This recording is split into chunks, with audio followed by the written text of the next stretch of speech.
Hey folks, welcome to the Beans and Dice podcast. Today we'll be discussing the 15th annual Dice Tower Award nominations, giving you our picks of the games we've played. Stick around. You're listening to the Beans and Dice podcast, a podcast about how we game. Hey folks, I'm Carlos. I'm Rob. I'm Wayne. And I'm Mitchell. And we are the Beans and Dice podcast, today talking about the Dice Tower 15th annual award nominations. Thanks for the intro, Mitch. I know how much fun it is to do intros. I've done a lot of intros. And yeah, that was my first take. Yeah, first take, easy peasy. I mean, theater. On the spot. Right? Theater degree. Yeah.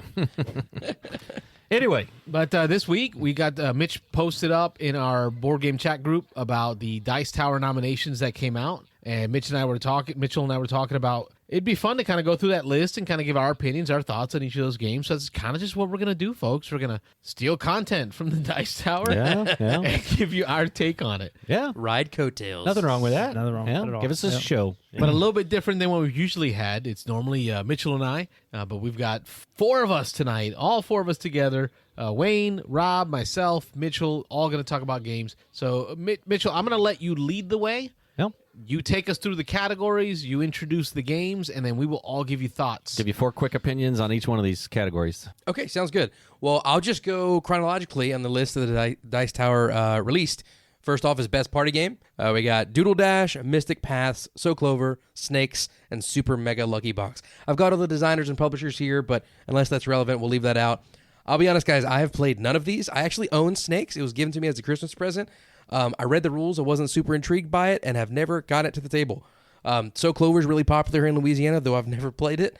What about you guys? Have you played any of these? Okay, you know what? Anyone who hasn't, let's go over there first. Because we're talking about party games. That just doesn't seem to be the type of games we play. And also, not my 2021, we were kind of busy with something. So Yeah. party Well, games, COVID was party still kind of a games during thing, 2021 didn't yeah. happen very much. Yeah. I can't say that I've played any of the games in that party game list. What about you, Wayne? I haven't played any of them. The only one that sticks out to me is So Clover. I've Have you played it? So No, far? I've seen it and watched it, and like I'm interested in getting it, but it's on my list. Now, I know Robert. I played So Clover and I played Snakes. So All I right, know so those two. you're the expert on this So category. yeah, 2 out of 5 I've played. So I think those are probably the front runners from what I've heard. Snakes, the one of the big pushes for that is it's available very widely. It's at Target. I think it might even be Walmart. I think I've seen it. It's been all over the place. Mass market kind of game.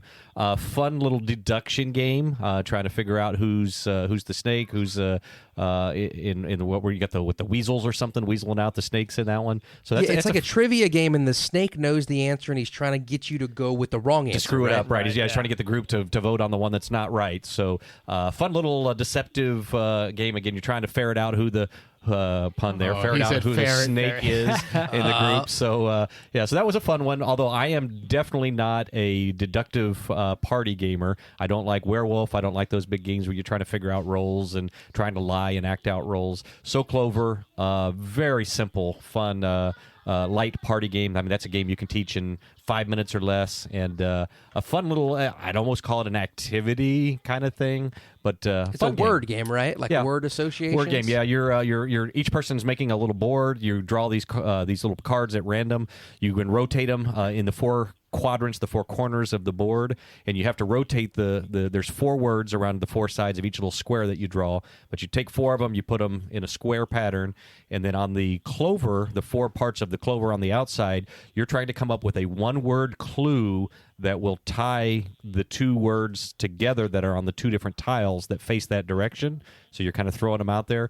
Once you've set your board, you pull all 4 tiles off without anybody seeing. You draw a 5th tile from the stack, you mix them up, and you throw them all on the table, and then the rest of the group has to pick out which 4 tiles you used, and they have to put them back on the board in the right order so that the keyword that you gave matches up to the 2 words on each of the 4 sides. That's probably really confusing, but they're matching those up and trying to figure out the order that you put them on, their exact orientation you put them, and what the 5th random one was that came on. And so a lot of that, it's on luck, and that 5th tile you draw sometimes just screws up the whole thing because it ends up inadvertently matching up to something that you put out there you didn't even know was going to be there. So sometimes if you draw the wrong one, it can be difficult, but fun little again, quick game, so it's just a quick laugh. But So Clover I think is probably easily going to win this one just for the amount of people that are talking about it. So And I think So Clover is the same people that made Just One. I believe so. Yeah, it's the same. It's in the same kind of vein. Yeah, it feels kind of similar. Repos Production, same Yeah. company that made Just One, and Just One was an awesome party game last year. for sure. Yeah. Although now that you've described snakes, that I've heard a lot of buzz about that lately, whereas So Clover was earlier on. So I wonder if recent buzz is going to help that out. And actually, snakes, I'm almost certain came before Snow Clover, so it might be the late catch on that people are catching up with snakes. But yeah. So our official Beans and Dice vote, coming from the one person who's played any of these games, two of the is going to be So Clover. is going to be So Clover. Is that right, Rob? That's going to be our group vote there. Yeah, that's it. Right. Oh, so we are gotta starting do a off follow-up show after this. Oh yeah. See how we did. Yeah. For sure. after the summer spectacular. That's for sure. Yeah. So we're starting off strong. Yep. 3 out of 4 of us knew nothing about this category. All right, we got the rest of hopefully these, we get a though. little bit better. Yeah, all right. I think so. Best co-op game. We got The Adventures of Robin Hood, Paleo, Sleeping Gods, So Clover, and Unfathomable. I guess I'll start off since I already have the mic here. I've actually only played Paleo. I'm really interested in Sleeping Gods. I know you guys have been playing that. Yeah, that's good. I saw Stegmaier made a game on Adventures of Robin Hood. Looks really interesting. My 2 cents on Paleo, it got a lot of hype because it won the Spiel, right? So I would think it's kind of a front runner here after winning the Spiel. Maybe it was because of all the hype, but I was disappointed by it. It seemed like there was a lot of randomness with those decks, and it was just like, hope we get the right resources to beat this, and if we do, then we win, and if not, we lose. I never felt compelled to pull it out again after the first game. I don't know what you guys' thoughts are on Paleo. Go ahead, Carlos. Jump in on that. Okay, so Mitch, any of the other games there, Unfathomable, So Clover, are you familiar with them at all? Oh, he said just the one, just Paleo. Nope, just Paleo. All right, so you're passing it. All right, Passing so, the torch, yeah. I guess we'll go left of dealer. That puts it to Wayne, right? I threw it to you, but go ahead. Yeah. I would probably go. I mean, Unfathomable is really just a reprint of Battlestar Galactica, and it's not as good. Right. It's just a Cthulhu retheme of a game. Yeah. So Clover is probably going to win in Best Party, so that's going to knock it out. And I'm always a fan of Ryan Lockett's artwork. The Adventures of Robin Hood, I'm not hearing good things about. I've seen a couple. I haven't played it. I haven't seen a couple things. I think it's going to be Sleeping Gods. All right, Roberto. Yeah, this one's kind of a tough one for me. I've played Paleo, Sleeping Gods, and So Clover. I know what Unfathomable is. I've actually never played Battlestar Galactica, but I've heard about it for years and years and years, so I know what that one's all about. And like you say, Unfathomable is just kind of a reskin from what I understand. Adventures of Robin Hood, I was very excited about, and I kept trying to get you guys to play that at the Dice Tower Retreat in Orlando this last year, and we never hit the table. But then I started hearing kind of bad things about it afterwards. That a lot of people didn't like the lack of accuracy when you're drawing your routes and putting your guys out, and it was really. And I think you brought that up when we had our guest Gnarly Carly, right? Yeah, she was talking good things about it, but you had concerns with the range. But I was really excited about the storybook part of it, that you play through scenarios and that they're all linked together, which really seemed cool. Paleo, I did enjoy. I liked it. We've played that a couple of times, so we played William's copy of it. Sleeping Gods is it's going to be tough to beat. Sleeping Gods is nominated, as we'll see, in almost every one of these categories, and I think this is one cooperative that it's going to, unless So Clover, because it's just such a popular party game, comes out of left field and beats it. I think Sleeping Gods has got this one. All right, so I'm familiar with Paleo and Sleeping Gods for games that I've actually played. I have watched reviews on the rest of the games here. I'm with y'all. Unfathomable, the idea of it was popular, but once the execution was shown, it just died away. Yeah. Right? People were really hoping for BSG again. Or a better version of BSG, but yeah, I think it was too similar. Yeah. I mean, there were even throwbacks to Starbuck in there, and because I think the dog in Unfathomable is named Starbuck. Anyway, I'm going to say Sleeping Gods for the win. I've played Paleo, I've played Sleeping Gods, and if I have to talk about a co-op, Sleeping Gods so far wins. Paleo has awesome, not innovative, but interesting it's different. mechanisms. It's different, yeah. You've got that tool bench. You're crafting, double crafting sometimes. Inside joke, but yeah, which is cool. Like you're Minecrafting, like you're putting two things together to make something better that makes. But at the end of the day, like Mitchell said, sometimes it feels like if we randomly get what we need, we win. And Paleo is really hard. Even when you get what you need, it's hard. Whereas Sleeping Gods, it feels like one of those fall forward games. Yeah. And those are the games that I like the most. Games where if I fail forward, if I fail, I'm failing forward. We're still moving the story forward. We're not losing the game. We don't have to redo it. You may not get the best result, but you're going to get a good result, right? You're going to get something, something out of everything, even if you fail. Right. So I'm with y'all. Sleeping Gods. Sleeping Gods for the win. Yeah, I think we all agree our vote is Sleeping Gods. Even though I haven't played it, I agree with you guys. Okay, moving on. Best reprint. We've got Galaxy Trucker, Great Western Trail, Kemet Blood and Sand, Summoner Wars, and Ticket to Ride 15th Anniversary Europe Edition. So, man, Galaxy Trucker was all over at Gen Con this year. That was like CGE's big thing. Not a big fan of it. I know you guys have played it, talked to you guys about it. Great Western Trail, I'm personally not a fan of. The theme doesn't do it for me. The gameplay is extremely long. The reprint changed very little. It's still bland to me. Kemet, I really like the look of it. I haven't played it, though. And Ticket to Ride is... I think it's crazy that this is nominated. Ticket to Ride is trash. Left a dealer. Don't hold back. So Don't hold rough. back. Yeah. Well, all right. We'll go around to Wayne. So for me, like when I look at a reprint, like does it take an ugly old game and make it beautiful, or does it add something that makes it replayable or better playable, or does it introduce it to a new group of gamers? And so for me, it's Galaxy Trucker here. You know, I love Ticket to Ride. I owned it, but really it's just it's a great game. It's a classic, right? I love the Europe. Europe's one of my favorite. Markelin is actually my favorite Ticket to Ride. It's an out-of-print version, but I love that one. That's a great one. But it really is just a pretty overproduced game, right? And Great Western Trail didn't really change anything. To me, Galaxy Trucker, the way they changed it, the things that they did, it potentially reintroduces that game to a whole new group of gamers that didn't play Galaxy Trucker from back in the day. So for me, I think that's the best reprint because it brings the game forward, streamlines some things, adds in a bunch of expansion type stuff, and then gives it a new life. I think the rest of these I think Great Western Trail reprint is really just it changed producers. It went from one company to the next, so they just re-released it. So is that so that's no. Kemet and Summoner Wars I'm not as familiar with, but it didn't seem like that they were similar. I think Galaxy Trucker opens up a whole group of people to play a game that hadn't played it before. I agree with what you say there. I've actually played all of these games in the original version. I have not played a single one of them in the new version, although I do know some pretty good amount of what each of the new ones does or changes. I think I would agree with you on the Galaxy Trucker that I'm going to vote for that one probably because, like you say, it really is doing the most for the game by bringing it to a newer, younger gaming audience, and that's an older game. Great Western Trail, I think, is more of a setup, even though, again, I agree, I'm not a fan of Great Western Trail. Carlos and I have both talked pretty extensively on the show about how we just never understood the appeal in that game. But I think that is really setting up for the next two that are coming out, which are actually going to change some of the mechanics and add more to the game. This reprint was just an art reprint and a re-release, so that I think the next two are going to be kind of in the same art vein, although they're set in two different areas of the world.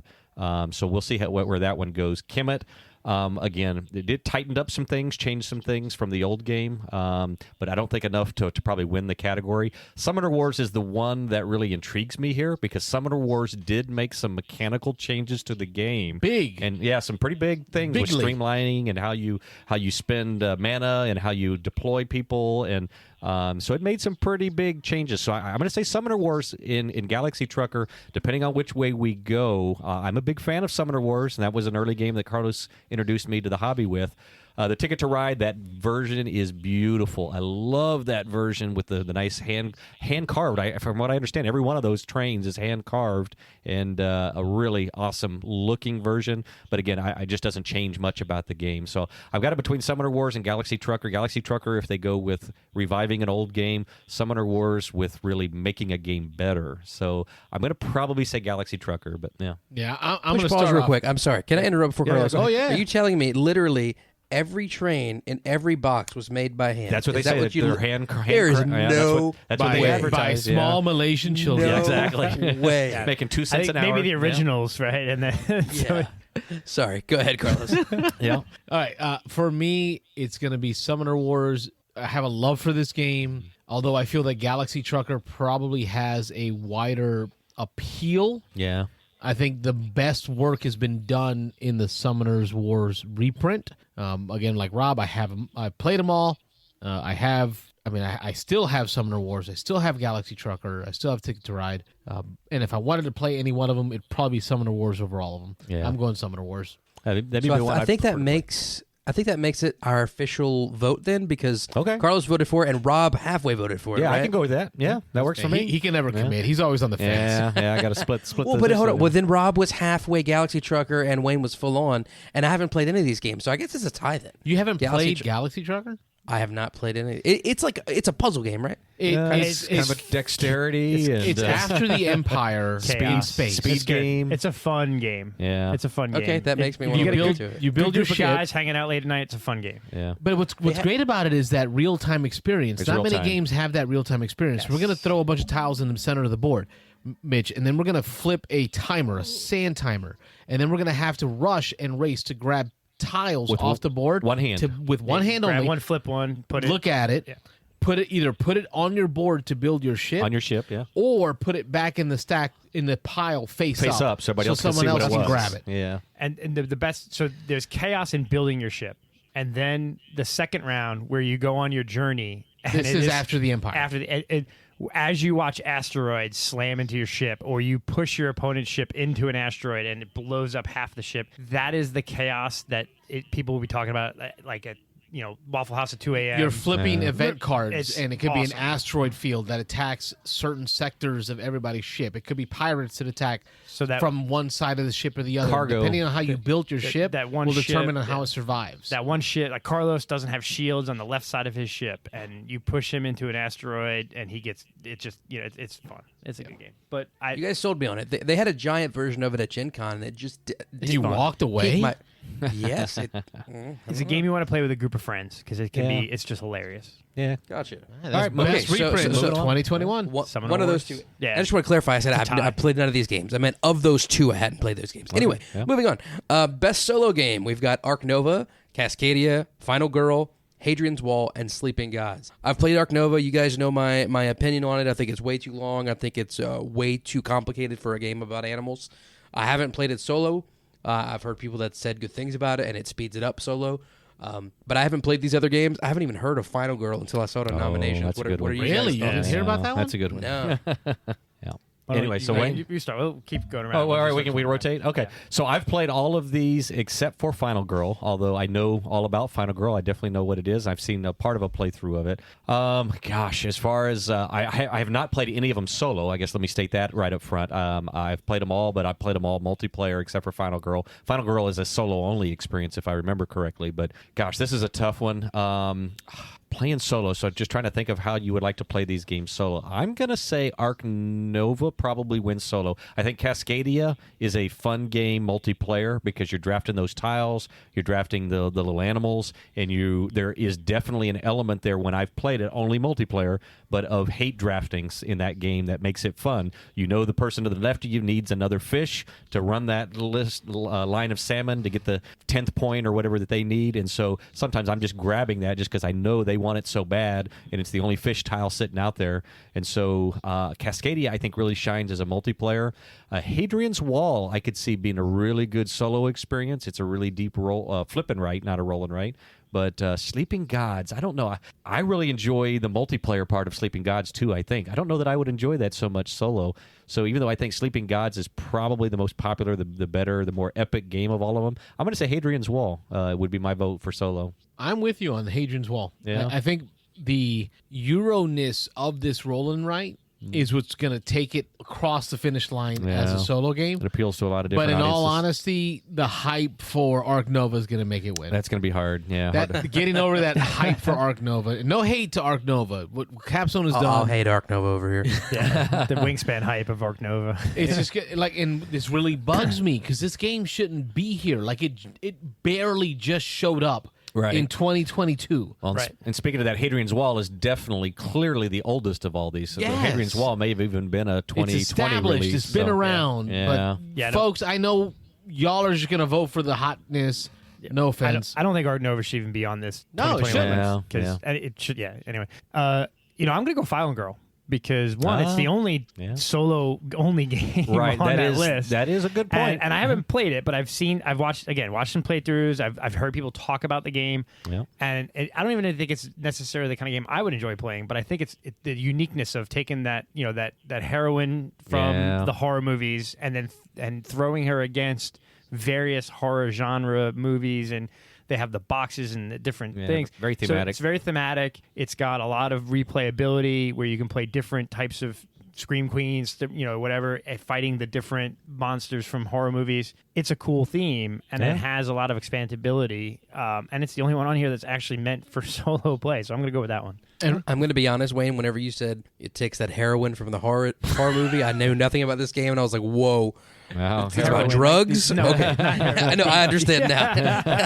The final girl. The basic premise of this game is you're playing the final girl, the girl who survives the horror movie, and the game is you're fighting against the big bad of the various horror movies. So they don't have the copyright, but it's Jason and Freddy Right. and all Yeah. Halloween. Man, let's and be honest. Yeah, that's basically is what it is. But it's pretty cool. I mean, it seems cool. I mean, it's a cool concept. Looks like fun. I'm more familiar with the game it's based off of, which is why I feel Final Girl is a strong contender. Yeah. It's based off of Hostage Negotiator. Right. Van Ryder Games, Robert and I are familiar with them because Yep. when we first got introduced to them at Dice Tower, Graphic we novels. bought into a bunch of their solo books. Yeah. They have these Graphic novels, they what's call them. the, Yeah. huh? graphic novels. Yeah, that's what they call them. Yeah. Okay. The Cabin in the Woods, the movie. I don't know. Yes. Oh, yeah. That why that hasn't been a board game yet because of the variability there, where it's like you have the different tropes from horror movies having to fight different. It's cool. Yeah. It's a cool idea. So it sounds like our official vote is going to be Hadrian's Wall here. So let's go ahead and that's for best solo game. With Moving a on. strong Yeah. look at Final Girl because it's made Right. for solo. Maybe and then Yeah. with a concession that the populace is going to go Ark Nova. Yeah. Right. So these are not necessarily our predictions. It's what we think should win, whether Yeah. or not we know it will. I agree with that. Yeah. Or not. Sure. Yeah. Yep. Okay, so next is best two-player game. And just to be clear, like you said, Wayne, a lot of these games aren't meant to just be two-player games, just like Final Girl was the only one with best solo. But Tom did say in the video, hey, it's not only two-player games, just games that are good at two players. So we Right. got Ankh, Gods of Egypt, Caper Europe, Land vs. Sea, Radlands, and That Time You Killed Me. So we're finally getting to some territory that I know a little bit more about. Ankh, Gods of Egypt, I'm a big fan of. However, I'm not a fan of it in this category. It's the new Eric Lang game, finishing off the Mythic trilogy with Egyptian mythology. The big thing about the game that I like is the merge. At one point, the two players in last place merge into one god, and in a two-player game, you don't have that. A lot of people are saying they like this game at two. I personally don't without the merge. So although I love the game, it doesn't get my vote for this. Land vs. Sea, we play the Dice Tower Retreat. It's basically kind of like Carcassonne with less theme, I think. You're just trying to connect land and sea like you're trying to connect cities and stuff in Carcassonne. Not my favorite. Radlands is going to get the vote for me. Carlos taught it to me at Sobo. Really fun game, kind of post-apocalyptic. You have these bases you're trying to defend, and you're playing cards in front of them to defend them. Spinning water as a resource, very themey. I like it a lot. That Time You Killed Me, although I've not played it, it sounds really cool, but whenever I heard the theme of that Time You Killed Me, I was like, yes, I want to get this game. And then I saw that it's basically a chessboard, and I was like, It's 3 different chessboards that I believe represent like the past, present, and the future. Right. And it's like you're manipulating time as you're trying to defeat your opponent. Sounds cool, doesn't look great, but Radlands gets my vote. Left All the right. dealer. I'll go next. I want to say Ankh because I really did enjoy the teach. We didn't play two-player. I think I would have rather played a two-player. I'm definitely ruling out Land of Sea, but I'm going Radlands. I'm been super excited, not only about the gameplay, how good it is, the artwork, how great it is, but the fact that you can buy this game for $18 Yeah. and get that much game in such a small package. To me, just like, folks, if you're not voting for Radlands, you're doing something wrong. Yeah. This one's a tough one for me. This one's actually a category that I haven't played much in. I've played Ankh and at a 4 or 5 player. How about we play with that? It was 5 players. 5 players. So I've only played it once with the 5 players. Who won? I don't know who won. Was that Carlos? Maybe? No, I came very close to winning. Oh, did you? Oh, who won? It was you, Robert. Oh, did I win that? Yeah, oh, it was I don't Robert. remember. Oh, okay. Well, thanks. So anyway, so I've seen part of the game that y'all played of Land vs. Sea. I've seen you play Radlands, but the actual only one I've ever played is Ankh. So I'm going to defer a little bit on this one. I think Radlands looks the coolest, and being that it is a 2-player game, I think that's probably the one I'd vote on. although That Time You Killed Me is getting a lot of buzz. So that would be maybe my dark horse. But I think I'm going to go Radlands. Rob, what's your opinion on the components of That Time You Killed Me and the theme and how there's kind of a disconnect? I know you're not big on components and stuff, but yeah, I agree. When I thought? first saw it and I saw there was like 3 little, not even chessboards. I mean, how many? There's like 9 squares or 12 squares on the board. Tic-tac-toe Yeah, little boards. tactile boards. Yeah, that turned me off a little bit. But people seem to be liking that game. It's gotten a lot of talk. So again, I think that's the one that could sneak up. But I don't think enough people have played that. Although I don't know that enough people have played Radlands because that's a fairly recent release. But I think probably because Radlands is designed as a 2-player game, that's where I would throw my vote. And I just was taking a quick look on BGG just to see Ankh is rated best at 2 players on BGG. So 2/4. Yeah, two yeah, or exactly. 4. Yeah, so I think I hate to be the guy. I go Radlands here because again, it's the only game on this list That Time You Killed Me is also a 2-player game only. But I think seeing what you're doing with Radlands and you've played it a few times, it makes sense to me. That big game of Ankh to play at 2-player just seems, I guess like a waste. A waste. And you have a million categories for awards, and you have a categories for best 2-player game. And I understand the idea is, well, the game plays well at 2, but like we should give some love to games that are developed for the solo game or for the two-player game, or not just happens to also play good at 2. So I'm going to go Radlands also. One caveat to that, Land vs. Sea, even though I don't like the game, I will say it really was developed for 2 players. You can play at 3. Yeah. That's what happened. Whenever we were playing at Dice Tower Retreat, we got a random draw, and I was the 3rd player. And basically your job as the 3rd player is to like screw up the other 2 players. Yeah. It didn't really feel like it was part of the game. Really, that game should be played at 2. Yeah, you just act as a foil for the other 2 players who are really trying to play the game. Caper Europe, and if I'm pulled up the right game here, even BGG listed as a 2022 game. Yeah, Wow. that's a real recent release. Yeah. Yeah, Tom mentioned, there's some flexibility. It's when is there an English version that they could get, and all that. And another thing I'll just say, Carlos, you were hating on Ark Nova, as people are going to buy it because it's new. But, vote for it because it's new. But Radlands is probably the newest of these, and it might help it in this situation. That was my worry there, but yeah. I think it's going to sounds hurt it more than anything because it hasn't gotten around enough as to how good it is. Doesn't have the hype that Ark Nova does for some reason. Yeah, you kind of looked at me weird when I said, "Hey, sit down. Let me teach you this Radlands game." You're like, "Okay, I'll go." And then by the end of it, you're like, "Okay, I see it. Like I see it." Yeah, Definitely. I had heard of it, but I knew nothing about it, and I was pleasantly surprised. Cool. Yeah, I'm looking forward to learning. $18. Yeah. I'm looking forward This to is learning becoming his new thing new to say. mantra. Just like, Yeah, I his only new had thing. 2 drinks. Yeah. Exactly. I didn't fall asleep. I don't know what you're talking about. Right. So our vote across the board on best 2-player game, I believe, right there was Radlands. Yeah. Moving on to best expansion, we've got Endangered New Species, Lost Ruins of Arnak Expedition Leaders, Parks Nightfall, Sleeping Gods Tides of Ruin, and Unmatched Battle of Legends 2.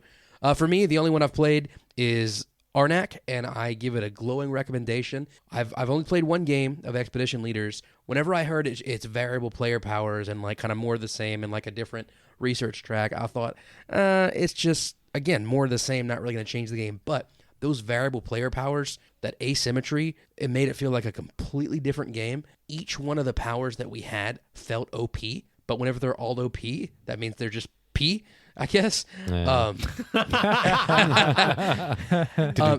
Some really fun things that you can do with them. And there's enough to where you won't play with all of them in every game. So even from game to game, the expansion's going to be different. Although I haven't played the other expansions, I give this a glowing recommendation, and that is my vote, Expedition Leaders. All right, my vote here is Endangered. I got a copy of the base game. I won it, actually, in a contest. And it came with 2 species. It was like cheetahs and something else. I forget now off the top of my head. And it was great cooperative game. Very thematic. You're trying to save these species from extinction, so it can be a little depressing when you lose. But this expansion brought in like 7 or 8 new species. So you get like 4 times, 6 times the content in this expansion. So it takes a really good game, good cooperative game can be pretty tough, and expands it like unbelievably. Gives you so much replayability now that you have 6 to 7 different species, a bunch of different characters that you can play. One's environmentalist, one's like a celebrity. There's all different kinds of characters you can play. So I think when I look at some of the other expansions, it adds to the game, But I think to me, Endangered 1 is a beautifully produced game. The screen printed meeples are really cool. This expansion just added so much to it. So the game was good. You throw in this expansion, and it's fantastic because now you have just a ton of replayability in the game. So for me, I would go with Endangered New Species.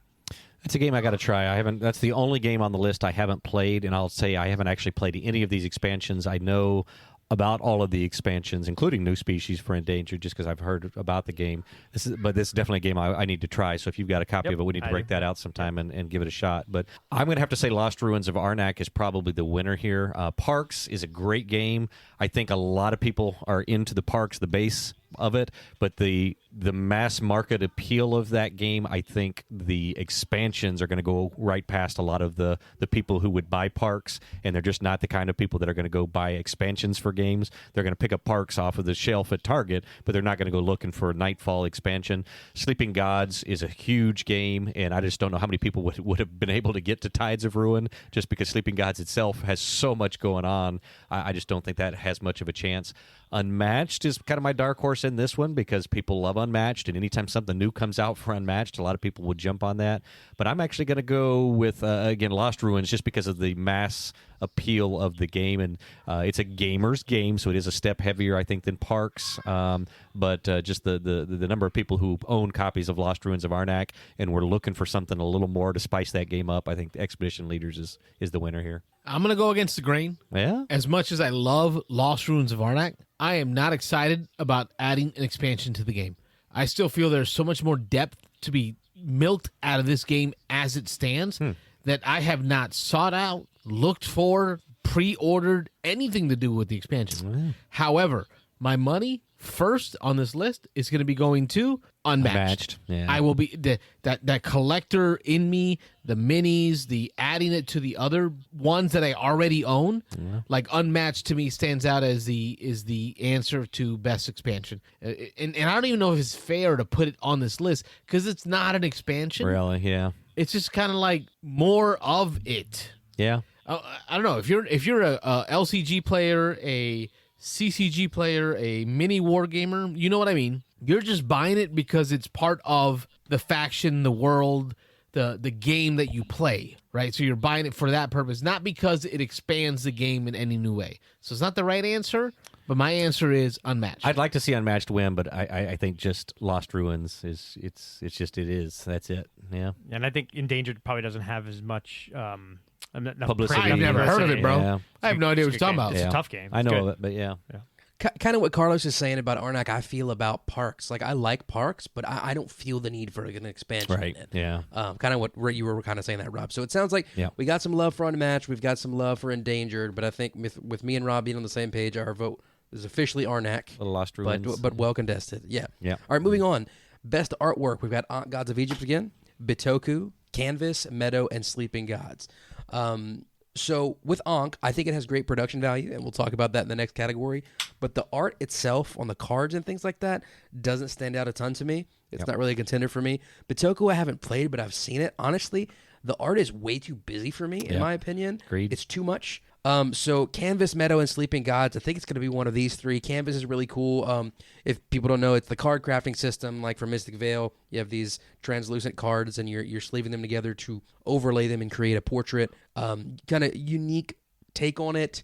I don't love the game. It's light, and it's you're not really making the art isn't the point of it. It's like a set collection game at the bottom. But this is about artwork, and that is unique. Meadow, I really like Meadow. The artwork is almost kind of like a watercolor style. It's all these different animals. It's beautiful. It's calming to play. Not super flashy. And Sleeping Gods, again, although I haven't played it, the artwork is beautiful. I think here I'm going to have to vote for Canvas just because that's kind of the whole point of it. And you're overlaying out.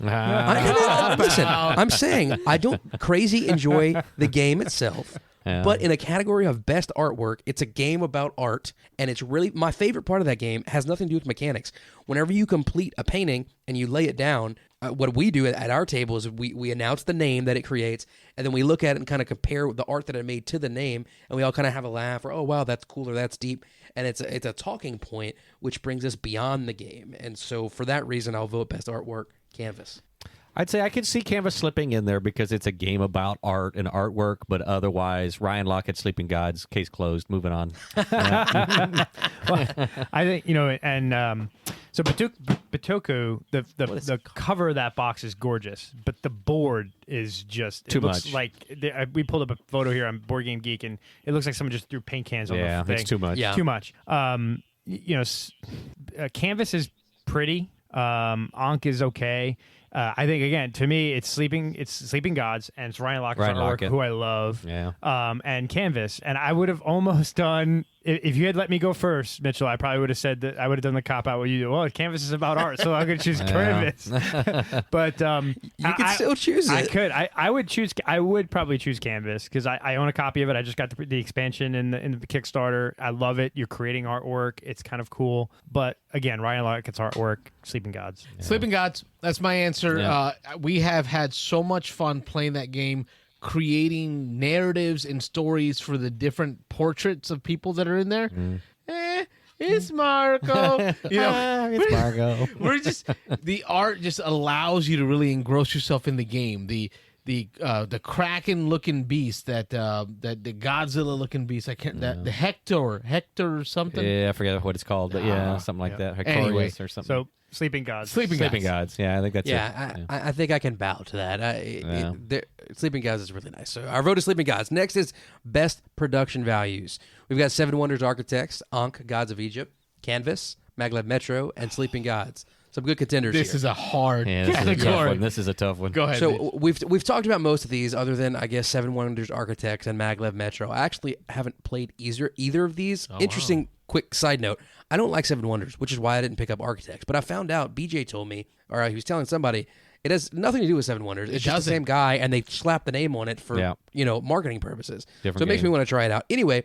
Even if I had played those, I've seen these games, even if I haven't played them, and I still have to say I think the best production value is Ankh. Those miniatures, they're really bigatures. They're huge. They're awesome, especially if you have the Kickstarter version and they have like the pyramids and stuff. My vote is Ankh all the way.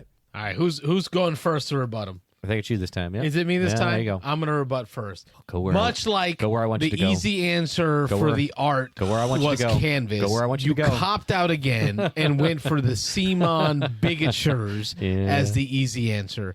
Robert, I'm not going with you. Oh, gosh. You and I are not getting on the same train. Well, I'm not We're sure not on the about same it yet. train. It's a tough not one. Maglev? Yeah. No, I'm going Seven Wonders Architect for these reasons. Okay, it's a bit expensive. It is a very light family intro game. But Okay, but it's about production value Yeah. here. Get back to production. Oh, Sorry, continue. God. And I'm going there. All right. But what they did with it is they took a family light intro game and they added these Zen bins and these card holders and the component of the cards and just made it to say, you know what? You're new into gaming. This is a game that you can grok, you can understand, and you can appreciate the production value of how we set up the board boxes, the pieces, the components. Seven Wonders Architects. So to because me. I made a good Wait, organizer, you're going to give me best production? And this is coming from a guy who dumps his stuff just back in his scrapes box. it into the box. Yeah, exactly. But anyway, I'm out of turn. Go ahead, Wayne. I'm thinking I'm going to be with Rob here. Ankh We don't is- even know Rob's answer yet. I know yet, Rob's not answer. yet, I know yeah. Rob's answer. Yeah, probably. Sleeping Gods has got the artwork. Canvas is close to me because I love the concept of, but it's also been done clear cards. But the idea of stacking three and the production is pretty nice, but it's not like overproduced. It's a well-produced game. Yeah. I think the best production on here is Maglev Metro. Yeah. I think it's got some cool things that you haven't seen as much in some games. Yeah, like So- hex tiles. I've never seen those before. no, but like the idea of Clear acrylic hex tiles? Come on. acrylic. It's pretty. I think when you look at, I've seen Ankh a million times. Any Simon game, it's all the same. It's just miniatures. It's not getting my vote. It's not getting my vote. Yeah. Sleeping Gods is Ryan Lockett. He's got a lot of great artwork games. And so I'm gonna go Maglev Metro here because it's something that's slightly different than the norm. Yeah. And I like the way it's produced.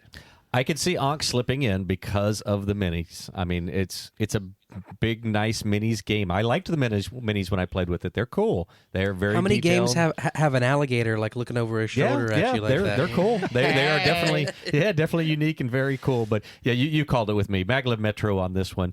The clear acrylic tiles, but the way they designed them, where the lines you can play all 4 colors potentially on top of each other, but they laid them out so that the you won't necessarily cross. You can all play the same curve piece, and the way they laid them out, one on the inside, one on the outside, 2 up the middle. Yeah, just we're looking at a picture of it here. Just the way they designed that. I know with my copy of it, I don't know if it's a common thing.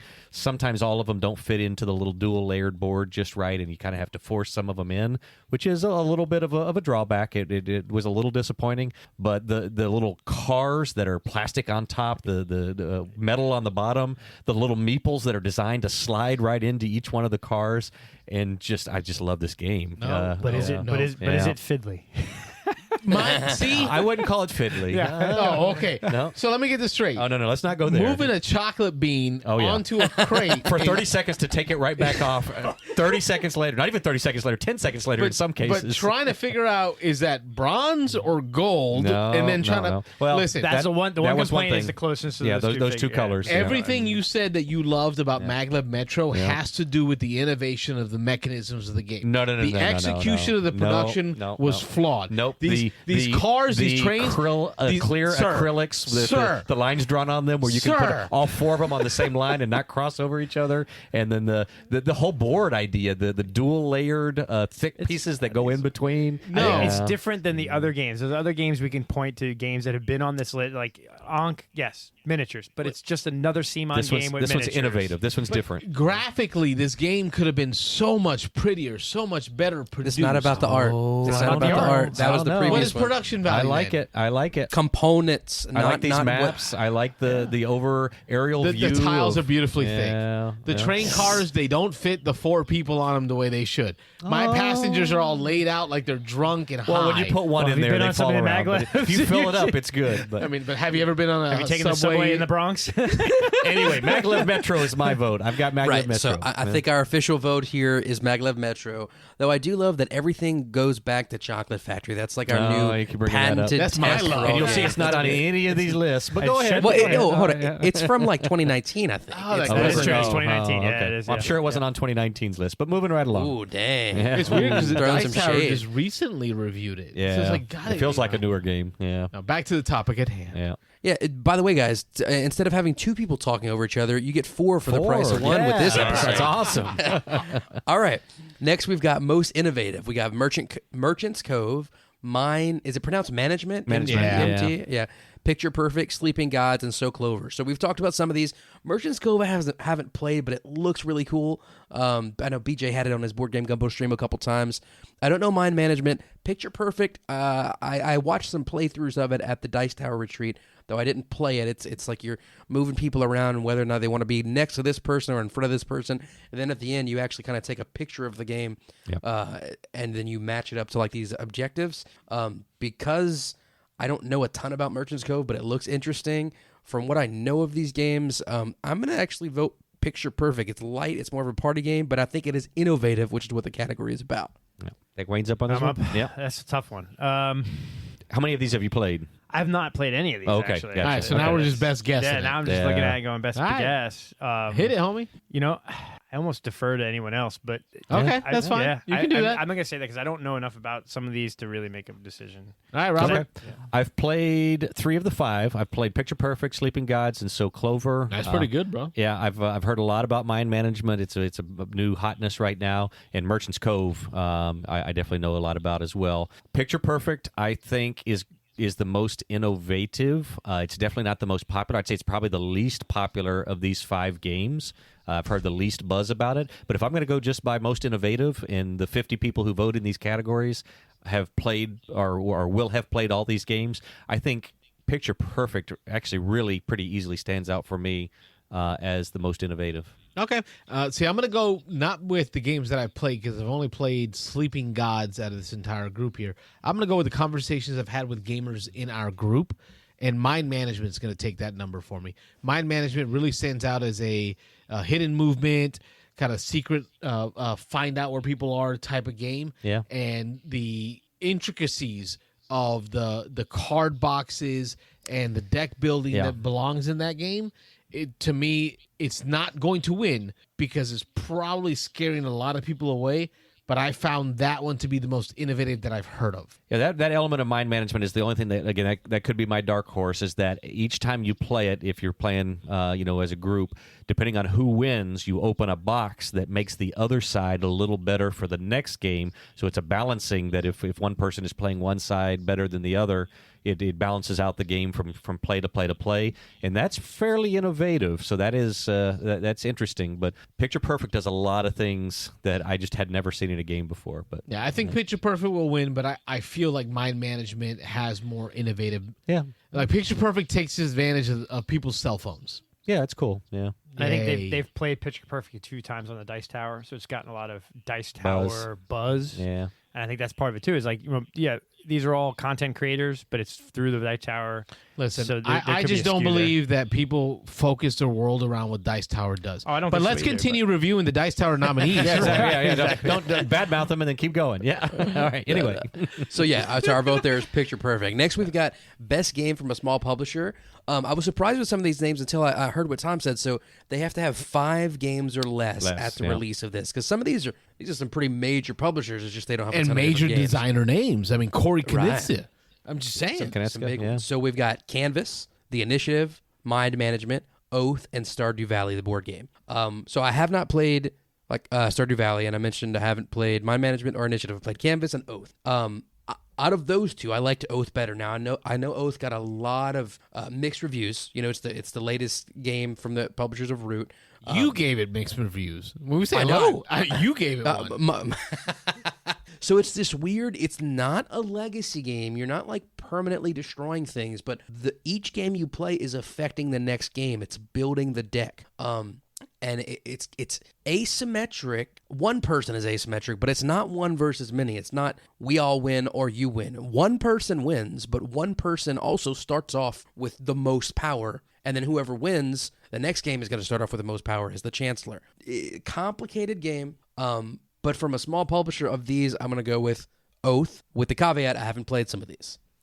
Yeah, and I was going to say this is probably the category I think I know the least about. I've played Canvas. I haven't played any of the others. I know a little bit about all of the other 4. We've talked about them on our show. And I'm going to say that this is the one that I think maybe Canvas does come in just because so many people have played it, so many people own it. I think this is the one category where Canvas can probably come in and sneak in and grab it. Mind Management, again, is the new buzz. It's the new hotness right now. So if it's more on recent success, I think Mind Management could come in and get it. But I'm going to go with Canvas. I really want to go Stardew Valley because of that integration of video game to board game, and it had its hype, really had its hype last year when it came out, more because it was unavailable than anything. Yeah. Right, that scarcity really brings up that attention to the product. Canvas just had another Kickstarter.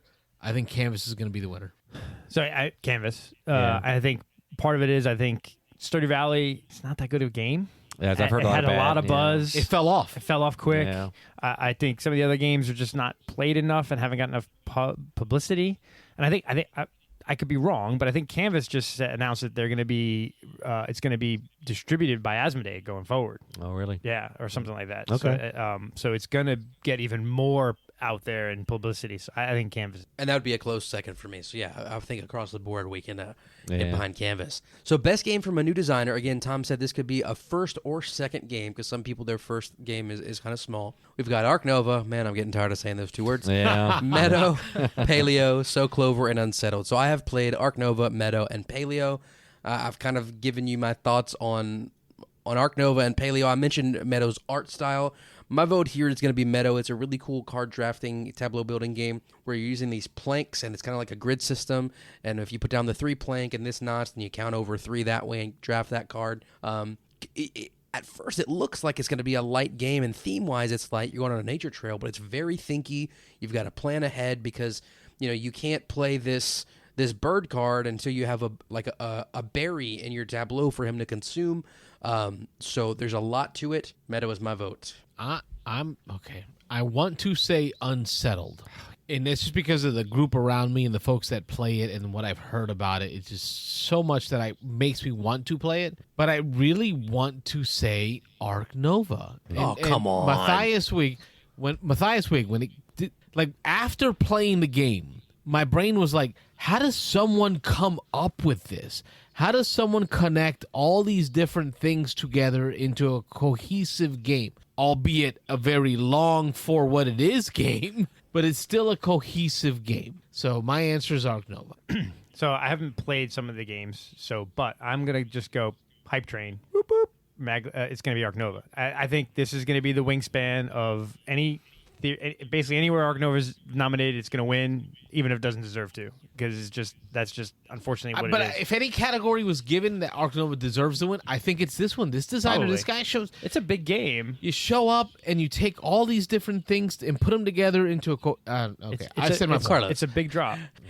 Carlos is like, I hate this game, but I think it should win best game. No, It shouldn't win anything else but best This game. came from a new designer. Okay, fair enough. Okay. I just think hype train. I mean, I've heard a lot about Meadow and Paleo. They look really cool. Unsettled, looks amazing. But I just think the hype train is going to win Ark Nova a lot of categories.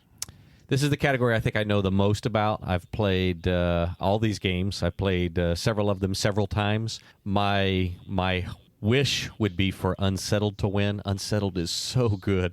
It's so unique, and it's such a solid game. But I think Ark Nova is going to steamroll this category. From a new designer to come up with a game as heavy and as loved as Ark Nova is right now at the moment, I do believe Ark Nova is going to take a nosedive here and is really going to fall off in the next probably 6 months. Unsettled is such a good game. I just don't think it's Unsettled has had the exposure, even though it's been talked about a fair amount. Just enough people haven't had access to it and have had a chance to play it. But man, Unsettled is so good. But remember, we're not predicting here. What is if you were voting, you would vote for Unsettled, right? I would. I would for sure. I would. So again, yeah. So you're right. I predict Ark Nova will win, but my vote would definitely be Unsettled. Yeah. I remember you guys had a great review of it after we played it at Dice Tower Retreat. Yep. Yeah, it sounded like some really good stories. And was that the one that Tom was kind of freaking out? Someone had walked out of the library with it? Yes. Was it that yes. game? Yeah, they were trying to track it down. Somebody took it back to their room, which is a big no-no at any of the Dice Tower events. You don't take games out of the hall, which I can certainly understand. You don't want games walking away, but... yeah, and explain it. You guys said it's something like it's like this is the system, and you plug different things into it. Right. Yeah. There's different difficulty levels in the different. I think it's 4 or 5 expansions, and they're rated 1, 2, 3, 4, 5 in difficulty ratings, and so you can play them at different levels. And they're little stories. It's a little 3-part story for each box that you buy each expansion, and you play through different parts. But there's different themes to the different planets that you go to. Like there's a one is all plants. There's like man-eating plants, and then there's all these different kind of plants you run into. There's one that's like a lava planet that you go on, and it poses completely different challenges, all using the same components. The people who designed this, I think, are brilliant. It's like Lost in Space. It's so good. The board game. It is really good. So my personal vote would definitely be Unsettled, although I think Ark Nova is out of control right now. Yeah. Now, this next category, Mitch, I'm excited about. Strategy. Well, we'll get there. So our vote is Ark Nova between Wayne and Carlos for best game from a new designer. Next is best strategy game. We've got Anno 1800, Ark Nova, Furnace, Maglev Metro, and Terraforming Mars Ares Expedition. Now, I have not played Anno 1800 or Ares Expedition. My 2 cents on Ares Expedition, and it's just my personal preference. I know a lot of people like it. I don't like the concept of stripping down a game. I want more game rather than less game. I really, really like Furnace. I think it's a really unique bidding game because the idea is even if you don't win the bid on these different cards you're getting for your tableau, you get the consolation prize on the other side of the card, to the point where sometimes you want to lose a bid. And I think that's just a really fun twist on the mechanic. And though I don't know if it'll win over Ark Nova, it would have my vote. Good call. Oh, he's going Furnace? Furnace. Furnace, Okay. yeah. I think it's on Wayne. Yeah, I hate to go the Ark Nova thing. It's the Ark Nova show. Welcome to the Ark Nova show. But I agree with Rob, though. Wayne, I the don't, man of the people. I know, right? I don't think this game is going to last. I think Ark Nova is going to have a place, but it's not going to be this game that we're On talking your shelf? I don't know. It's not going to be on your It's shelf. not going to be on my shelf. It's too long of a game. Furnace is cool. I like the concepts behind it, and I like Maglev Metro, man. I kind of really like that game. That's a good game. It's a really good game. Terraforming Mars is just a re-implementation of Terraforming Mars, so it's not it would be best strategy game 5 years ago when Terraforming Mars came out. But I'd go Maglev Metro. And I'm going to just be quick. TLDR, Maglev Metro. Okay. To me, Maglev Metro has so many more levers that I want to play with than any of the other games on this list. Anno 1800 as an exception because how have we not gotten this to the table? We need to play this one. None of us have played this one yet. And we all love Brass. The same guy, right? Yeah, Martin Wallace. It's a Martin Wallace game. So Mitchell, when we see you in July for the Dice Tower event, we have to find a way to get Anno 1800 to the table. 1800. Sounds like a plan. Let's get it off our list. Everybody's talking about it. But outside of Anno 1800, I'm going Maglev Metro. Robert? Yeah, and again, that's a tough one for me because I think my prediction would be Anno is probably going to win if enough people get to play it because everybody who seems to play it seems to really, really like it. My vote, though, even though I do love Maglev a lot and I'm a big touter of that game, and Carlos actually kind of pushed me to buy that game, so I have our only copy that I know of in our group. Blame me. And I really like it. I think it's a great game. I think on this one, I'm going to go Furnace. I'm actually going to... you don't think it's too light? It is light, but there are some good I do not think decisions. Furnace is light. Yeah, the I think rule it's fairly set light, is but light. it's easy to learn. That is thinky. Difficult to master. Yeah, I think that's why. Have you played both different versions of it? I haven't tried the other way yet. Yeah. Like that would there's break the my version brain. where You have to go in order. Yes, all the from time, left to the right. same way every time. Yeah. Well, that's actually would speed it up, I think, because think you so, don't have too. to determine. Well, not when you're placing it, but whenever you're running. your drafting. engine. Yes. Drafting takes longer, but running the machine takes a lot less, from what I understand. So Two Furnace, 2 Maglev Metro, so That's Arc tough. Nova. Yeah. There you go. Well, no, that actually is a good point. Splitting the vote, you know. Kruger, man of the people. I'd like to see Maglev win, but I think Yeah. Furnace. Yeah. Cool. And I love how Carlos was hating so much on Maglev a while ago, and now he's champion. Yeah, it's funny. I was a little shocked by that when he flipped. Like the Each production category value. in its own He likes category. it. He likes it. I know he's that told me. production is. He told me secretly he likes it. I mean, I got like meeples with like missing legs, like this, like Yeah, C-3PO was with one no cut in half, shins. yeah. Like C-3PO lost all his shins in Vietnam or something. Bobby. All right, we've got best theming up next. Back on topic: Arc Nova, Final Girl, Horrified American Monsters, Roll Camera, the filmmaking board game, and Sleeping Gods. I've played only Arc Nova, and I refuse to vote for it, even though the hype train is there. I don't like it. I don't think I really. I'm going to defer here, though. I will say what I've seen of Sleeping Gods seems like a great theme. Though also the Horrified American Monsters kind of piqued my interest a little bit. But if I had to vote, I would go Sleeping Gods. But ultimately, I'm going to defer because I haven't played it. All right, I think I'm on deck for this one. I'm going to go Final Girl. I think Final Girl is so interesting that nobody really has tackled that particular. I mean, there's been horror games before, but to actually take that movie element of the heroine, the final girl left, and pit her against the big bad trying to run away or kill. From what I understand, there's two ways you go with it. You either evade the big guy long enough to survive, or you can try to go and attack him and take him out. I think theming wise, and again, I'm the worst to judge this category because throw theming out the window. But I think Final Girl takes it here pretty easy for me on this one. Yeah. All right, I guess I'm the theme guy here. There you go. There's nothing about Sleeping Gods that made me want to play it. No, nothing. not theme wise. Theme-wise. No. It wasn't because the guys asked me to play is the only reason that I got into that game, and I'm glad we did. I really am glad that we're in the midst of a camp. Is that how you say it? Yeah. There's a D in there, though. It's not just midst. Midst. Yeah. Midst. Of Sleeping Gods. However, when I look at that list of games and the themes that interest me, Final Girl stands out. Yeah, it's gonna be tough to beat, I think. And that's me too. Final Girl. I think Arc Nova. You're building a zoo.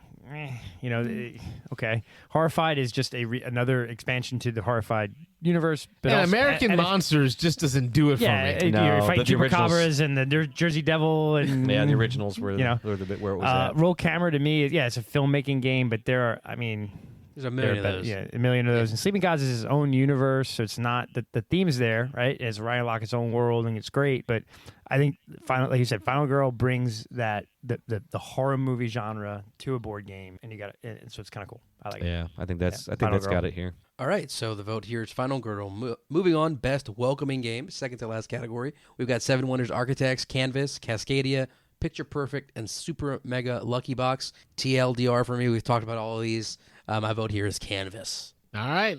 You already heard it from me. Seven Wonders Architect. I mean, to me, okay, so let's talk about this welcoming game thing. Like Tom Vassel's trying to come up with a new term here. Yes, Yeah. for a family game or For what do they call Lightweight. them? Lightweight. Yeah. Gateway is what we Gateway. use. Gateway is historically what's been used. Gateway game. Seven Wonders is so simple to teach, and the beauty of the boxes, that this is why production value matters. The beauty of the boxes and being able to just hand somebody their box with all their components, everything set up to go.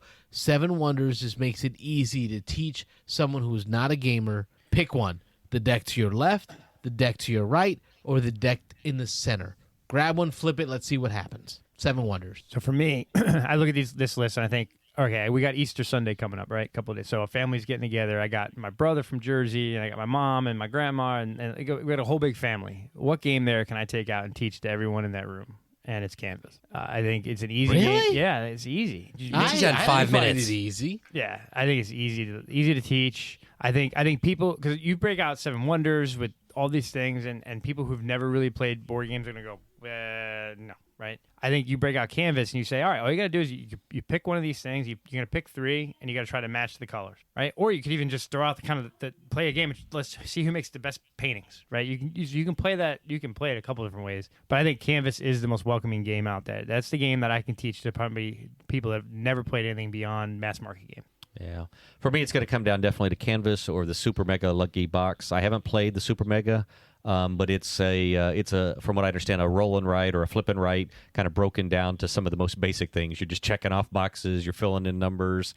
It's got some real simple mechanics. You can get a group of people together and just play with a bunch of people and teach them in 5 minutes. But Canvas, I think the fact that it also is pretty easy to teach, it's pretty to look at. It's got a theme with artwork, and the one version of it came with the little easels that you put all your paintings on as you complete them. I think that one's going to just appeal to a wide range of people, and so I think that's going to be one that a lot of people are just going to gravitate to, just because it looks pretty and it's pretty quick and easy to teach. Yeah, I think our ideas of simple are skewed. Oh yeah, We've been playing games for so long. I can agree. Because even I felt like Canvas had some mechanisms in there where I had to ask questions again and again. How do I get at the proc? How do I get to the trigger? How do I get the points for that? To me, Canvas, Cascadia are just not simple enough for this. Okay, yeah. Okay. We'll find out. We'll see if I'm wrong. All right, so the vote here is Canvas, and then we go into the Game of the Year, where there are 10 nominees. I think with the exception of one, maybe. We've talked about all these so far. Seven Wonders Architects, Arc Nova, Cascadia, Destinies. I think that's the first time that one came up, right? Yeah, it's the first time on the list. Yep. Hadrian's Wall, Maglev Metro, Meadow, Merchant's Cove, Mind Management, and Sleeping Gods. So I haven't played Destinies, but what does it say that it's nominated for Game of the Year and nothing else? That's interesting. Yeah. So of the ones I've played here, I like Meadow the best. However, I wouldn't call Meadow a Game of the Year. Wow, that's a shocker. I haven't played Merchant's Cove, but it looks right up my alley. I feel like if I played it, I would probably go that way. That or Sleeping Gods. You guys know my thoughts on Arc Nova, even though that's probably going to be the one that wins it. So I think I have to put my vote on Meadow, with the caveat that there are a few of these games I have not played that are probably better than it. I hate Yeah. I mean, I don't think it deserves it. He's doing it again, folks. I'm doing it again, folks. But it's hard not to, there's so much repeating on these lists. It better not be.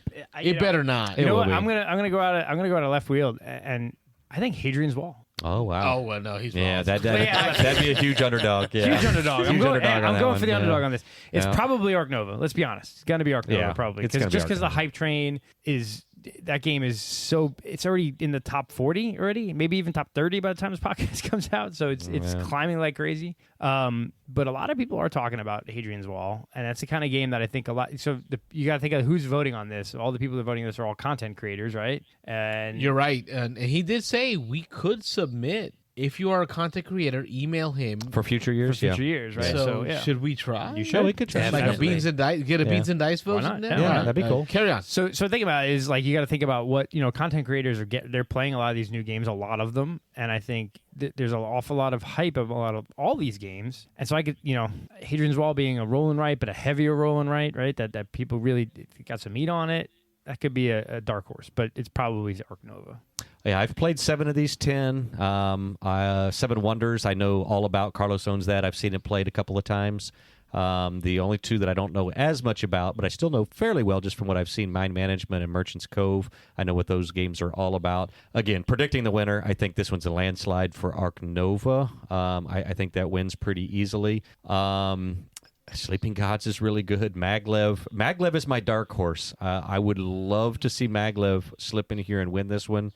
Destinies is one that I would like to learn more about. That one's probably the one I know least about. But I think Ark Nova, unfortunately, is gonna win this. I played Ark Nova just the one time, and I want to play it again, but I didn't end it and immediately want to play it again. It took a little bit of a burn for me to spend about a week thinking, okay, yeah, I think I want to play this one again. I want to try this and see how I can get better at it. But yeah, I think with the popularity, Ark Nova's gonna win. But I'd love to see like a Maglev sweep out of there. I just don't think Maglev's had the exposure. I think Sleeping Gods will be our winner. You think? Yeah. I think it will be. I'd like to see Maglev Metro get its due. Yeah. I really believe Maglev Metro is just. I like it. Yeah, it's a good game. Just don't like the production of it, though.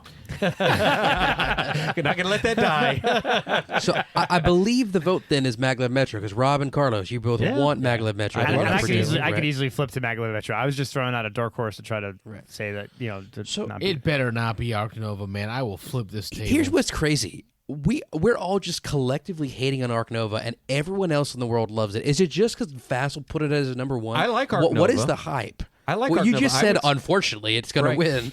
Right. Because but I like it. Again, out of these 10, and 10's a lot of game, it's probably either my second or third favorite on this list. Sleeping Gods would be right there on par with Ark Nova for me. And again, Maglev I would put just a little bit ahead of both of those. But yeah, just with the exposure, I think Ark Nova's going to win, and I'm not hating for hating's sake. I really, really, really, really, really wanted to like Ark Nova. Yeah, like I was going into it, like I had pre-ordered it at the full retail cost, ready to pay extra for shipping, and then I played the game and I'm like, this is not what I wanted it to be. It wasn't as revolutionary as I'd hoped. Well, that's the problem. It's the hype, right? Well, that's what I'm saying. It's up here. I'm sorry, go ahead. No, go ahead. I said the example of the hype train. This game just came out. Really just got into people's hands in like the last month or two. So the fact that they're considering it a 2021 game, I don't think it had a wide enough release for that, but that's okay. It's 33rd ranked game of all time already. No. Yeah. And 13th in strategy. So how possibly could it be that highly rated when what is there at most 20? Like, so when we think about it, right? So like Viticulture has like 100,000 copies made lifetime, right? So how many copies of Ark Nova worldwide are there right now? Maybe 20,000 available to play. Maybe probably less than that. Probably less. I'm overestimating. Maybe 20. That's overestimating. Maybe 20,000. How is that possible? And it's probably got 25,000 9s or 10s ratings on BGG. Yeah. That's, to me, I don't get like we are in love crazy. with an idea, right? Yeah, not a game, an idea of a game. Yeah, it's got 5,300 ratings already. I think it's really good. I wanted to like it more than I ended up liking it, but I think it's really good. It was a little bit of a letdown. Yeah, I think it's a good game. Yeah. It's long for what it is, and there's a bunch of other games that do similar things that. For the length of time you're playing that game, there's a lot of other games you could pick. And so, yes, it's a great game, probably a great game. But is it already the 33rd greatest game of all time? Yeah.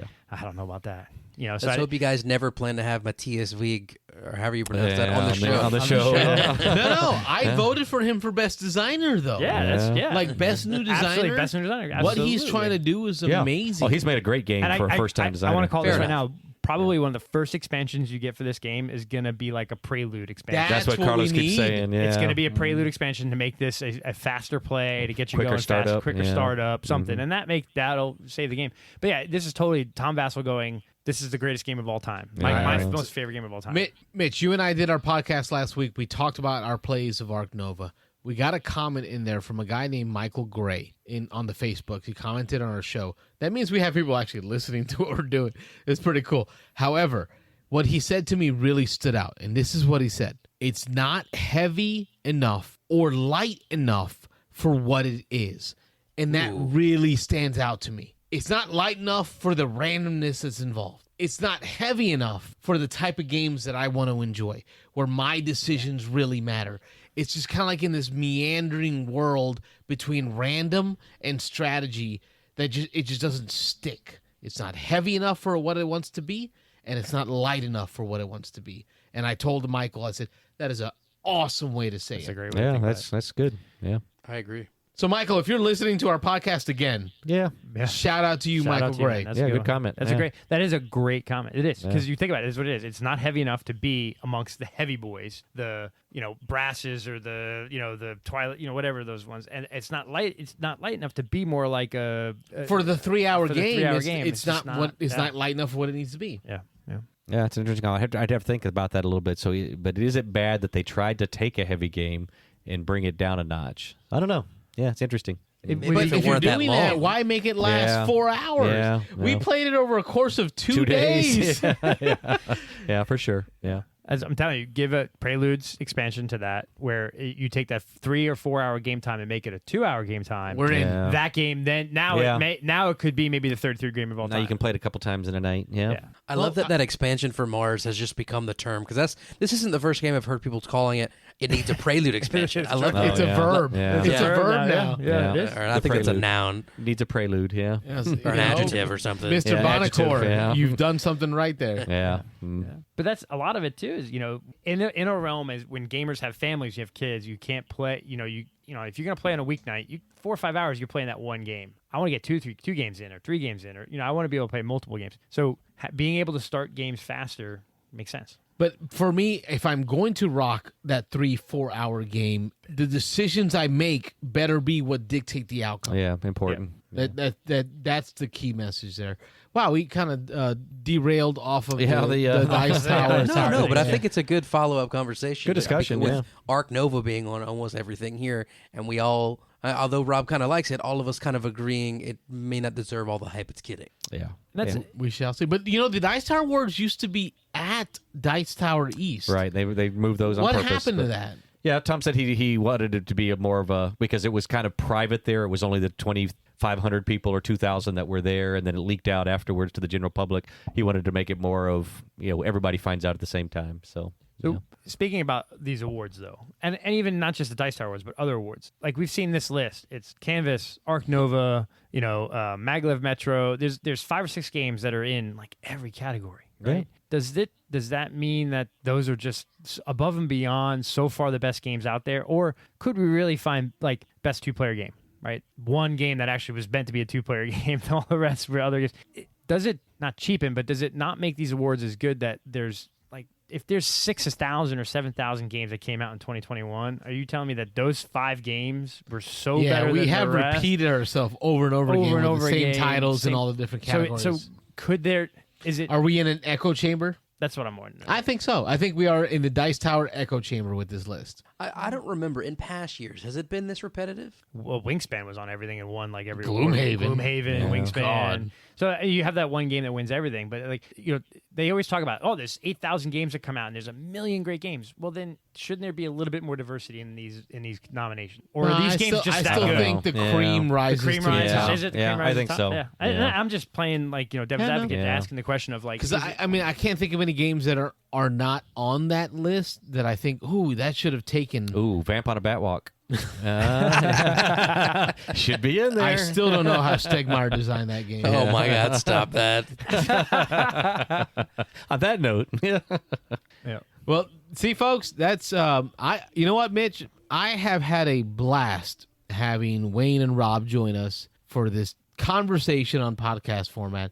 There's something different about not being on camera that just allows me to be me. Like it just feels better knowing that it's just our voices, just a conversation, not the visual effects. And you're not busy flipping cameras and stuff over there. I'm the whole not. time. Yeah. I'm not worried about who sees what or what camera angles. I'm just having conversation with y'all and the folks at home. Our one listener, Michael Gray, who commented on our podcast. Hey, Wayne listens.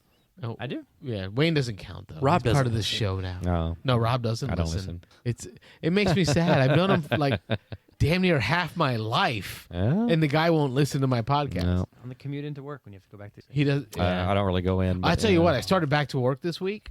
One of the best things was the commute to work listening to podcasts. Yeah. I miss that. That was tangentially. My wife went back to the office this week, so I'm working from home alone now, so I can just listen to podcasts again. Because normally, like, we share an office, so it's like, well, we headsets or watching things or have TV on. While Just having a podcast on while commuting just feels good. Yep. So Yeah, my I hope travel is that for we've- work between 6 different schools and my office, and some of my favorite times are, I got to go to this school. I get to listen to a podcast for a few minutes. I agree with you guys. I do miss that a little bit. I used to listen to stuff on my way into work, and I've lost that, and I can't do it while I'm working. I don't have that ability. I stop and just listen to one thing, or I just do work. I can't do both. I can't go back and forth. Yeah. I'm like that.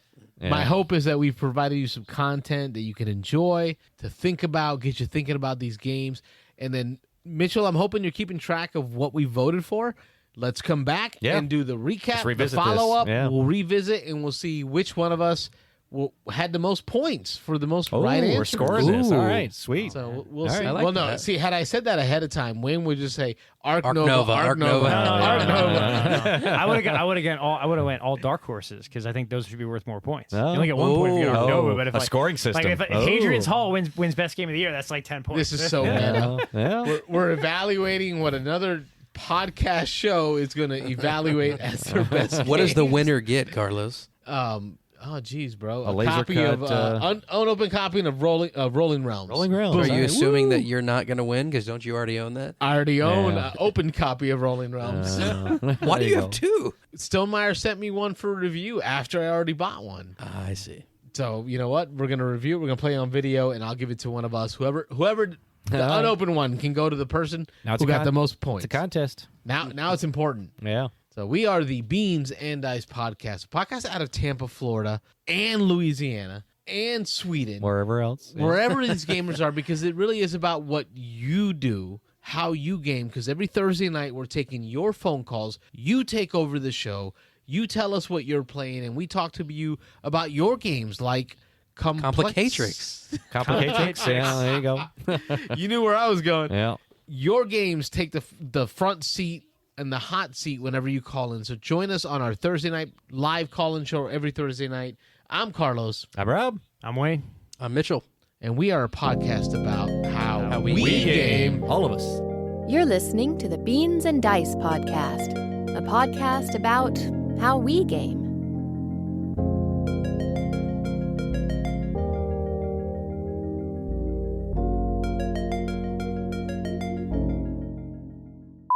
Ready? Yep. Hey, folks. Welcome to the Beans and Dice podcast. I'm Mitchell, and today we are going to be discussing the Dice Tower Award nominations for 2022, actually best of 2021, and kind of giving our picks and talking about the games we've talked about. Let me redo that. Yeah, that was talking horrible. about the games we talked about. We're talking about the stuff we already talked about. Talking about the games we've played.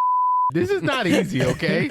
Okay, here we go. Hey, folks, welcome to the Beans and Dice podcast. Today we're going to be talking about the Dice Tower Award nominations. My gosh, I can't talk straight. I promise I'll get it third time's the charm. Take 3. Cut. Hey, folks, welcome to the Beans and Dice podcast. Today we're going to be talking about the recent Dice Tower Award nominations for the 15th annual. Oh my God! What? The 15th annual? One more Oh time. my God. Four times the charm. I promise I'm I gonna get it feel this like time. less And of if an I don't, asshole. I quit. Because I struggle at this so much. You really? Yeah. It's Yeah, harder. you Okay, put him here on we the go. spot. 2, 1.